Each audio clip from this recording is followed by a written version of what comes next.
Hello guys, welcome back to my channel. Guys, national aerospace laboratory నుంచి మనకు అఫీషియల్గా notification అయితే రిలీజ్ అయింది. అన్నీ కూడా పర్మనెంట్ గవర్నమెంట్ జాబ్స్ అనమాట. ఈ నోటిఫికేషన్కి ఇంటర్ పాస్ అయినటువంటి అభ్యర్థులు అయితే అప్లై అయితే చేసుకోవచ్చు. ఎటువంటి ఎక్స్పీరియన్స్ కూడా అవసరం లేదనమాట. నెలకి 49,000 వరకు జీతం అయితే ఇవ్వడం జరుగుతుంది. కాబట్టి మిస్ చేసుకోకుండా ఆంధ్రప్రదేశ్, తెలంగాణ రెండు రాష్ట్రాల వాళ్ళు మెయిల్ అండ్ ఫిమేల్ క్యాండిడేట్స్ ఇద్దరు కూడా ఈ నోటిఫికేషన్కి అప్లై అయితే చేసుకోండి గైస్. మరి నోటిఫికేషన్కి సంబంధించి కంప్లీట్ డీటెయిల్స్ అలాగే అప్లికేషన్ ప్రాసెస్ అయితే మీకు కూడా ఎక్స్ప్లెయిన్ చేస్తా. కాబట్టి వీడియో అయితే ఇక్కడ స్కిప్ చేయకుండా ఎండ్ దాకా అయితే చూడండి. అండ్ అలాగే వీడియోలోకి వెళ్ళే ముందు ఇంకా మన ఛానల్ ఎవరైనా సబ్స్క్రైబ్ చేసుకోకపోతే సబ్స్క్రైబ్ చేసుకుని పక్కనే ఉన్న బెల్ ఐకాన్ అయితే యాక్టివేట్ చేసుకోండి ఫ్రెండ్స్. అండ్ అలాగే వీడియోకి ఒక చిన్న లైక్ చేసి సపోర్ట్ అయితే చేయండి. ఇంకా లేట్ చేయకుండా నోటిఫికేషన్ డీటెయిల్స్ అయితే చూసిద్దాం. గైస్, ఈ నోటిఫికేషన్ మనకు సిఎస్ఐఆర్ నేషనల్ ఏరోస్పేస్ ల్యాబొరేటరీస్ నుంచి అఫీషియల్గా మనకు నిన్నని నోటిఫికేషన్ అయితే రిలీజ్ చేయడం జరిగింది. మీరు ఇక్కడ క్లియర్గా చెక్ చేసుకోవచ్చు డేట్ ఆఫ్ పబ్లికేషన్ అని చెప్పేసి. సో ఈ నోటిఫికేషన్కి సంబంధించి ఇంపార్టెంట్ డేట్స్ కనుక చూసుకున్నట్టే గైస్, ఈ నోటిఫికేషన్కి 16th ఏప్రిల్ నుంచి 20th మే వరకు కూడా మీరు ఆన్లైన్లో అప్లై అయితే చేసుకోవచ్చు అనమాట. సో మనకు ఆల్రెడీ ఆన్లైన్ అప్లికేషన్ ప్రాసెస్ అయితే స్టార్ట్ అయిపోయింది. So interested candidates, eligible candidates apply అయితే చేసుకోండి. లింక్ అయితే నేను డిస్క్రిప్షన్లో అయితే ప్రొవైడ్ చేశాను. అండ్ అలాగే ఈ నోటిఫికేషన్ ద్వారా వీళ్ళు 2 రకాల ఉద్యోగాలు అయితే భర్తీ చేస్తున్నారనమాట. సో ఇక్కడ చూడండి, junior secretariat assistant and junior stenographer ఉద్యోగాలు అయితే భర్తీ చేస్తున్నారు. గైస్, ఇవన్నీ కూడా డైరెక్ట్ రిక్రూట్మెంట్ బేసిస్ కింద అయితే రిక్రూట్ చేసుకుంటున్నారు అనమాట. అంటే ఇవన్నీ కూడా పర్మనెంట్ గవర్నమెంట్ జాబ్స్ అనమాట. సో కాబట్టి మిస్ చేసుకోకుండా అప్లై అయితే చేసుకోండి. అండ్ అలాగే ఈ నోటిఫికేషన్కి ఇండియన్ సిటిజన్స్ ఎవరైనా అప్లై అయితే చేసుకోవచ్చు. అంటే మన ఆంధ్రప్రదేశ్, తెలంగాణ రెండు రాష్ట్రాల వాళ్ళు మెయిల్ అండ్ ఫిమేల్ క్యాండిడేట్స్ ఇద్దరు కూడా ఈ నోటిఫికేషన్కి అప్లై చేసుకోవడానికి ఎలిజిబుల్ అనమాట. అండ్ నెక్స్ట్ వచ్చేసి ఇక్కడ పోస్ట్ డీటెయిల్స్ కనుక చూసుకున్నట్టయితే, సో ఇక్కడ చూడండి మనకు వివిధ డిపార్ట్మెంట్స్లో ఖాళీగా ఉండేటువంటి జూనియర్ సెక్రటరీ అసిస్టెంట్, అదేవిధంగా స్టెనోగ్రాఫర్ ఉద్యోగాలు అయితే భర్తీ చేస్తున్నారు అనమాట. సో మన ఇక్కడ జనరల్ విభాగాల్లో, అదేవిధంగా ఎస్ఎండ్పి విభాగాల్లో, F&A విభాగాల్లో సో ఇక్కడ జూనియర్ సెక్రటరీ పోస్టులు అయితే ఉన్నాయన్నమాట. సో ఇక్కడ జనరల్ విభాగంలో వచ్చేసి మనకు టోటల్గా 9 వేకెన్సీస్ అయితే ఉన్నాయన్నమాట. సో మనకి ఇక్కడ కేటగిరీ వైజ్ అయితే వేకెన్సీస్ని అయితే రిజర్వేషన్ అయితే చేయబడింది. మీరు ఇక్కడ క్లియర్గా చెక్ చేసుకోవచ్చు అనమాట. అదేవిధంగా ఎస్ఎన్పి విభాగాల్లో వచ్చేసి మనకు 5 వేకెన్సీస్ అయితే ఉన్నాయి. అదేవిధంగా F&D అంటే ఫినాన్స్ విభాగాల్లో వచ్చేసి మనకు 7 వేకెన్సీస్ అయితే ఉన్నాయన్నమాట. అదేవిధంగా జూనియర్ స్టెనోగ్రాఫర్ పోస్ట్ వచ్చేసి టోటల్గా 5 వేకెన్సీస్ అయితే ఉన్నాయి. సో వేకెన్సీస్ అన్నిటిని కూడా కేటగిరీ వైజ్ అయితే రిజర్వేషన్ అయితే చేయబడింది. కాబట్టి సో ప్రతి ఒక్కరు కూడా ఈ నోటిఫికేషన్కి అప్లై చేసుకోవడానికి ఎలిజిబుల్ అనమాట. అండ్ నెక్స్ట్ వచ్చేసి ఇక జూనియర్ సెక్రటరియట్ అసిస్టెంట్ పోస్ట్కి సెలెక్ట్ అయిన క్యాండిడేట్స్కి శాలరీ కనుక చూసుకున్నట్టే గెస్ లెవెల్ 2 ప్రకారం మనకు శాలరీస్ అయితే ఇవ్వడం జరుగుతుందన్నమాట. అంటే 19,900 నుంచి 63,200 రూపీస్ పర్ మంత్ శాలరీ అయితే ఇవ్వడం జరుగుతుంది. అన్ని రకాల సెంట్రల్ గవర్నమెంట్ అలవెన్సెస్ కలుపుకొని మనకు బేసిక్ పేతో పాటు DA allowances, HRA allowances, TA allowances చెప్పేసి అన్ని రకాల అలవెన్సెస్ కలుపుకొని స్టార్టింగ్ శాలరీనే 39,000కు పర్ మంత్ శాలరీ అయితే ఇవ్వడం జరుగుతుందన్నమాట. ఇక జూనియర్ సెక్రటరియట్ అసిస్టెంట్ పోస్ట్కి సెలెక్ట్ అయిన క్యాండిడేట్స్కి. అదేవిధంగా ఇక జూనియర్ స్టెనోగ్రాఫర్ పోస్ట్కి వచ్చేసి సో లెవెల్ 4 ప్రకారం శాలరీస్ అయితే ఇవ్వడం జరుగుతుందన్నమాట. అంటే 25,500 నుంచి 81,100 రూపీస్ పర్ మంత్ శాలరీ అయితే ఇవ్వడం జరుగుతుంది. అన్ని రకాల సెంట్రల్ గవర్నమెంట్ అలవెన్సెస్ కలుపుకొని అప్రాక్సిమేట్గా మనకు 49,000కు పర్ మంత్ శాలరీ అయితే ఇవ్వడం జరుగుతుందని చెప్పేసి మనకు నోటిఫికేషన్లోనే చాలా క్లియర్గా మెన్షన్ చేయడం జరిగింది అనమాట. సో చాలా మంచి ప్యాకేజెస్ అయితే రిక్రూట్ చేసుకుంటున్నారు గైస్. అండ్ నెక్స్ట్ వచ్చేసి ఈ యొక్క పోస్ట్కి అప్లై చేసుకోవడానికి క్వాలిఫికేషన్స్ కనుక చూసుకున్నట్టే గైస్, ఇక జూనియర్ సెక్రటరీ అసిస్టెంట్ పోస్ట్కి, జూనియర్ స్టెనోగ్రాఫర్ పోస్ట్కి రెండింటికి కూడా మినిమం క్వాలిఫికేషన్ వచ్చేసి ఇంటర్ అనమాట. సో ఇంటర్ పాస్ అయినటువంటి సర్టిఫికేట్ కనుక ఉన్నట్టయితే మీరు యొక్క 2 పోస్టులకు కూడా అప్లై అయితే చేసుకోవచ్చు. సో మీకు అప్లై చేసుకున్న తర్వాత సెలెక్షన్ ప్రాసెస్లో భాగంగా మనకు టైపింగ్ టెస్ట్ అయితే కండక్ట్ చేస్తారనమాట. సో మీరు టైపింగ్ స్పీడ్ అయితే నేర్చుకోవాల్సి ఉంటుంది. ఇన్ కేస్ మీకు రాకపోతే అప్లై చేసుకున్న తర్వాత టైపింగ్ స్పీడ్ అయితే నేర్చుకోండి. బట్ అప్లై చేసుకోవడానికి మనకు ఎటువంటి టైపింగ్ స్పీడ్, కంప్యూటర్ సర్టిఫికేట్ అయితే అవసరం లేదు. కాబట్టి సో ఇంటర్ క్వాలిఫికేషన్ ప్రతి ఒక్కరు కూడా ఇక నోటిఫికేషన్కి అప్లై అయితే చేసుకోండి గైస్.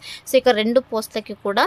అండ్ నెక్స్ట్ వచ్చేసి మీకు ఏమైనా so computer knowledge like MS ఆఫీస్కి సంబంధించి కావచ్చు, ఎంఎస్ వర్డ్కి సంబంధించి కావచ్చు, ఎంఎస్ ఎక్సెల్కి సంబంధించి కావచ్చు, పవర్ పాయింట్కి సంబంధించి కావచ్చు, మీకు క్వాలిఫికేషన్స్ కనుక ఉన్నట్టయితే ప్రిఫరెన్స్ అయితే ఇవ్వడం జరుగుతుందన్నమాట. బట్ మ్యాండేటరీ అయితే కాదు, ఎసెన్షియల్ క్వాలిఫికేషన్ ఒక్కటి ఉంటే చాలు మీరు ఈ నోటిఫికేషన్కి అప్లై అయితే చేసుకోవచ్చు. అంటే మీ దగ్గర జస్ట్ ఇంటర్ పాస్ అయినటువంటి సర్టిఫికేట్, ఇంటర్ క్వాలిఫికేషన్ కనుక మీకు ఉన్నట్టయితే ఈ యొక్క 2 పోస్టులకు కూడా అప్లై అయితే చేసుకోండి గైస్. అండ్ నెక్స్ట్ వచ్చేసి ఈ యొక్క 2 పోస్టులకు అప్లై చేసుకోవడానికి ఏజ్ లిమిట్ కనుక చూసుకున్నట్టయితే జూనియర్ సెక్రటరియట్ అసిస్టెంట్ పోస్ట్కి వచ్చేసి 18 to 28 ఇయర్స్ వరకు ఏజ్ ఉన్న వాళ్ళైతే అప్లై అయితే చేసుకోవచ్చు. అదేవిధంగా జూనియర్ స్టెనోగ్రాఫర్ పోస్ట్కి వచ్చేసి 18 to 27 ఇయర్స్ వరకు ఏజ్ ఉన్న వాళ్ళైతే అప్లై అయితే చేసుకోవచ్చు అనమాట. As per central government rules ప్రకారం మనకు అప్పర్ ఏజ్ రిలాక్సేషన్ కూడా వర్తిస్తుంది అనమాట. సో ఎవరైతే ఎస్సీ ఎస్టీ క్యాండిడేట్స్ ఉంటారో వీళ్ళకి వచ్చేసి 5 ఇయర్స్ వరకు, ఓబీసీ క్యాండిడేట్స్కి వచ్చేసి 3 ఇయర్స్ వరకు, పీడబ్ల్యూ క్యాండిడేట్స్కి వచ్చేసి 10 ఇయర్స్ వరకు అప్పర్ ఏజ్ రిలాక్సేషన్ అయితే వర్తిస్తుంది అనమాట. సో ఇక ఏజ్ కూడా మీరు ఇంక్లూడ్ చేసుకునేసి అప్లై అయితే చేసుకోండి. అంటే ఎవరైతే ఓబీసీ క్యాండిడేట్స్ ఉంటారో సో వీళ్ళు వచ్చేసి 31 ఇయర్స్ వరకు కూడా ఇక జూనియర్ సెక్రటరీ అసిస్టెంట్ పోస్ట్కి అప్లై అయితే చేసుకోవచ్చు. అదేవిధంగా ఇక జూనియర్ స్టెనోగ్రాఫర్ పోస్ట్కి వచ్చేసి 30 ఇయర్స్ వరకు ఏజ్ కూడా అప్లై అయితే చేసుకోవచ్చు అనమాట. ఈ విధంగా మీరు ఈ యొక్క అప్పర్ ఏజ్ రిలాక్సేషన్ని కూడా ఇంక్లూడ్ చేసుకునేసి అప్లై అయితే చేసుకోండి గైస్. అంటే నెక్స్ట్ వచ్చేసి సెలక్షన్ ప్రాసెస్ కనుక చూసుకుంటే గైస్, ఈ యొక్క junior secretariat assistant general, FMD and ఎస్ఎండ్పి విభాగాల్లో ఉన్నటువంటి ఈ యొక్క పోస్ట్లకి సో కంప్యూటర్ బేస్డ్ ఎగ్జామ్ అయితే కండక్ట్ చేస్తారన్నమాట. అంటే ఆన్లైన్ టెస్ట్ అయితే కండక్ట్ చేయడం జరుగుతుంది. ఎవరైతే ఆన్లైన్ టెస్ట్ క్లియర్ చేస్తారో వాళ్ళకి సో కంప్యూటర్ టైపింగ్ టెస్ట్ అయితే క్వాలిఫైయింగ్ నేచర్లో అయితే కండక్ట్ చేసేసి వీళ్ళు డాక్యుమెంట్ వెరిఫికేషన్ చేసి జాబ్ పోస్టింగ్ అయితే ఇవ్వడం జరుగుతుంది అన్నమాట. సో ఇక్కడ సిలబస్ కనుక చూసుకున్నట్టయితే ఇక ఆన్లైన్ టెస్ట్కి సంబంధించి సో మనకు 2 పేపర్స్ అయితే ఉంటాయన్నమాట. సో పేపర్ 1, పేపర్ 2 అని చెప్పేసి సో ఇక్కడ చూడండి మోడ్ ఆఫ్ ఎగ్జామినేషన్ కనుక చూసుకుంటే మనకు OMR based or computer based objective type multiple choice examination అయితే కండక్ట్ చేయడం జరుగుతుంది. సో క్వశ్చన్ పేపర్ వచ్చేసి మనకు బోత్ ఇంగ్లీష్ అలాగే హిందీ లాంగ్వేజ్లో అయితే అవైలబుల్ ఉంటుంది అనమాట. సో మనకు 12th స్టాండర్డ్లో అయితే ఇక ఎగ్జామ్ అయితే కండక్ట్ చేయడం జరుగుతుంది. టోటల్గా 200 మార్క్స్కి 2.5 hours టైం అయితే కేటాయించడం జరిగిందనమాట.